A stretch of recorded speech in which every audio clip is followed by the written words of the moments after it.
with world-class education. His name was MJF M. Leo Muthu. This phenomenal man transformed the face of education in Tamil Nadu in a big way. Despite the disabilities that he had, he seeded several institutions across Tamil Nadu and empowered thousands of young minds to go dream big and achieve their goals. So first of all, hats off and vanakkam to my dear Mama Thiru Leo Muthu avargal. And I'm also very proud that his son Thiru Sai Prakash Leo Muthu, today the CEO of this amazing institution, has carried that torch ahead and has continuously broken records of his own. I'm very, very happy to see my boy going and taking the world stage with such confidence and such strength. So I'm happy to see you at this level, Sai. I'm also happy to have Girish here. Girish, thank you for all the support that you've given Sai and Sai Ram. And we're always thankful to AICTE for their support, continued support. Without the rules, the regulations, and with all the hand-holding of AICTE, several of the amazing institutions across India wouldn't be where they are today. I'm also very thankful to Professor Raja, Renee, and of course Balu for having hosted such a beautiful event here in Sai Ram. So congratulations and vanakkam to one and all. So, dear students, I don't want to be taking too much of time, but I do have to tell you a few things that really matter, very, very close to my heart. First of all, welcome to Tamil Nadu, to all those who are coming from across the nation. I've seen many people here from Rajasthan. Rajasthan से आए हुए सभी को हमारा स्वागत. मुंबई से आए हुए सभी को हार्दिक स्वागत करता हूँ. और आंध्रा నుంచి వచ్చిన అందరికీ స్వాగతం. And there's more from Karnataka, from all parts of India. And this is a very special effort to welcome you in your language. Language, ladies and gentlemen, is the mother which carries the entire DNA of our culture. Today, Tamil Nadu, we began with Tamil Thai Vartha. Tamil Thai Vartha is the way we thank our mother tongue, our language, for giving us our culture and the amazing history that comes with it. Every single language has that. Every single language is heavily pregnant. It's heavily pregnant with the knowledge of our predecessors. It is heavily pregnant with the knowledge that our forefathers seeded into that language. Many languages have their unique, special words. And these words cannot be expressed perfectly in the same way via other languages, right? So why do we want to protect that language? Why do we celebrate that language? Because we want to protect the innate value that the language carries. So that was the explanation for the Tamil Thai Vartha. I would also like to point out, and I would also love to see Sai Ram make this small change. Henceforth, when you have people from around the country here, you should showcase our culture, right? You should showcase our amazing talents. The kids here with Bharatanatyam were fantastic. Hats off to them. Congratulations, you've done a fantastic job. But I would have also loved to see our own Tirukuttal. I would have also loved to see our own folk art being given to all these amazing minds from across India. This is how you exchange, this is how you connect. And our folklore, our folk art carries the culture, carries the amazing talent that Tamil has. carries 5,000 years of history. And that, ladies and gentlemen, and young minds present here, should be your target too. When people come to your state, your home, please be proud, please be more than excited to showcase your talent, your culture, and your amazing folklore. And I think that is something which Sairam should take up from here. 1,870 participants in this hackathon, 404 of them are from Tamil Nadu. That is a humongous percentile. That's 22% of all the participants are from Tamil Nadu. Well, ladies and gentlemen, that is because we bet heavily on education. Tamil Nadu has always given huge impetus. It's just 6% of India's population, but 22% of all the top 100 institutions in India are here in this state called Tamil Nadu. And today, the growth, the economic growth that India sees, ladies and gentlemen, and people from across India, you must know that 6% of India's population, that is the population of Tamil Nadu, gives almost 10% of India's growth. So that sort of economic growth does not come easy. It comes from our bet, it comes from our heavy betting on education. We, for the longest time, have bet on education, and that today is paying heavy, rich dividends to all of us here. So I just want to congratulate the Ministry of Education and the Union Government for pulling off such a phenomenal feat. I must congratulate each and every one of you for even having thought of this being able to do something at this level, and having pulled this off is something no less than a miracle. So I'm very, very happy to see you here. Tonight there's a grand finale. I know that all the results are out in other places. You're waiting for the results here. So I just want to talk about hackathon, not just for the winners. This is for India, and I tell you why this is for India.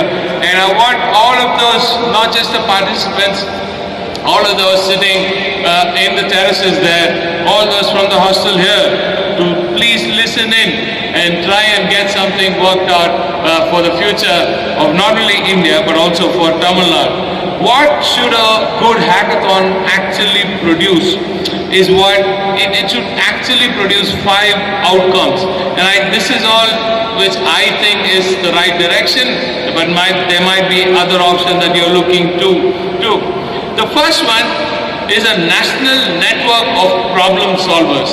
India, like any democracy, has a lot of problems, right? There's no scarcity for problems. There are humongous amount of problems. And every single problem statement will change probably millions of lives. So what you do today will end up changing the lives of millions of people. So what we're looking for is a national network of problem solvers, and to get all of these amazing minds to sit all across India and do this here today over these 5 days has been phenomenal. Outcome 2 should be technology that is born in India for India. Like Sai Prakash just told you, I know that the US and China are breathing down our neck, and everybody around the world are getting suffocated by the control that these giants have. And Chennai, when you talk about China plus one is the strategy every large company today has. They want to have something out of China. They want to de-risk from China, from their assets in China. So every single one of them are moving to India and hence to Tamil Nadu in a big way. You do know that Tamil Nadu is the largest, is the #1 manufacturing destination in India. We have 40,000 factories in Tamil Nadu, 40,000 factories. The second biggest state is Maharashtra, which has 28,000 factories. At 40,000 factories, our focus today, ladies and gentlemen, is on high-end, high-value jobs. And these high-value jobs, one part of this is R&D jobs. Today, because of our bet on education, Tamil Nadu produces the highest number of patents in India. We have the highest number of startups in India. We have the highest number of women-run startups in India. And this is an outcome of inclusive growth. That is the foundation that this amazing state is standing upon. So that is about India, for India, born in India, for India. And what can we do? Cheaper medical devices, AI-driven rural solutions, sensors, drones and robotics of course, smart mobility and energy storage. Please concentrate on energy storage. Energy storage is going to be humongous. I'll tell you why in a very short while. I'm sure all of you engineers will understand this. There is a heavy load of influx of renewables during the day, right? During the day mostly, and then renewables usually come in a set of 4 months. Let's say for wind, it's somewhere between 3 to 4 months, and that is when you have humongous wind power coming in. You have peak solar power coming during the day. But where does this energy go for storage? There's no grid storage, no large grid storage yet. We haven't even scratched the surface for grid level storage. So please, if you have expertise on energy storage, please put your buck on that, and that is something which you're very, very keen about. Outcome 3 from this hackathon should be a culture of prototyping and not just PowerPoints. We are all good with PowerPoints, we are all good with selling ideas, but we are not really good with prototyping and going beyond prototyping. So that many schools do not teach nowadays. Nowadays things are changing a bit, but I would like to see more such hackathons where you get hands-on experience, which gives you actual outcome, actual products coming out in the future. I'll tell you why we need to go there, because India needs to become product nation India. We here in Tamil Nadu are focusing on product nation Tamil Nadu because we want to create our own products for India by Indians, and that is where this becomes very, very important.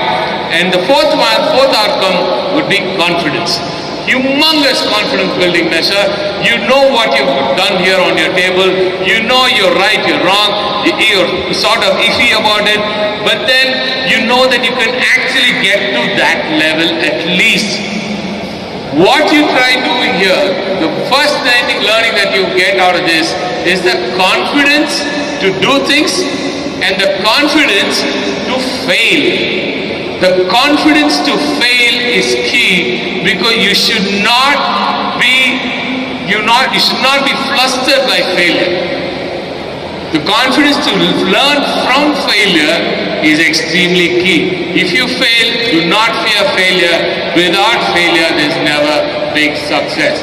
So, the moment you are here, the confidence that it gives you that you can move beyond failure, that is extremely key. And I think this is very important for all those people who are not going to win here, but I'm sure all of you can win in life if you take this learning as the first success in your life. And outcome 5, ideas that escape the lab and enter the market.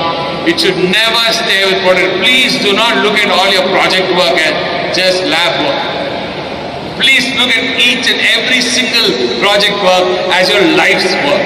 And I think that is key for you to come up with things that you can be proud of throughout your life and not just proud of with your friends for that one semester. So I think that is something which is extremely key. So I'm very, very kicked about this hackathon. Loads I wanted to say, but I'm already running out of time. I have another event, another small meeting to go to, an international Zoom meet that I have to go to. So I'm just going to say that there are few things that each and one, to those who did not win, that's the key focus. To the winners, of course, congratulations, and I know that you earned this victory through these 5 days of hard work. Winning a hackathon is not the end. This could be the beginning of a brilliant career. So please focus on the post-victory scenario. That is something which you need to think of. To those who did not win, you did not lose. Every startup founder, every single scientist, and every innovator knows one truth. Failing fast is the best tuition. Carry your prototype forward, improve it, publish it, patent it, pitch it, because remember, India needs you. You must trust yourself and back yourself and tell yourself that today we have people in government, people in academia who can understand why you fail and tell you it's okay to fail, but you can just tweak this and get this outcome to succeed further in life. So that is extremely key. So innovation is the greatest form of patriotism, and I think today's India needs more innovators than anything else. And I'm extremely thankful for all of you for having done this. Take this forward, and I hope you learn much more than not just the amazing tech that you've learned here, but I hope and pray that this also becomes an event where you've connected all of India, where all of India works as one for India, and that is the best outcome. That can be the best outcome in my mind for this event. Thank you for sharing and having our dosas take our Samba dreams to Rajasthan and Kashmir, and please send love to Kashmir, from Kanyakumari. So thank you, and it's been an amazing few minutes here, and I hope that you get the best. These were the best, some of the best days in your life. I have a small announcement. Do we have?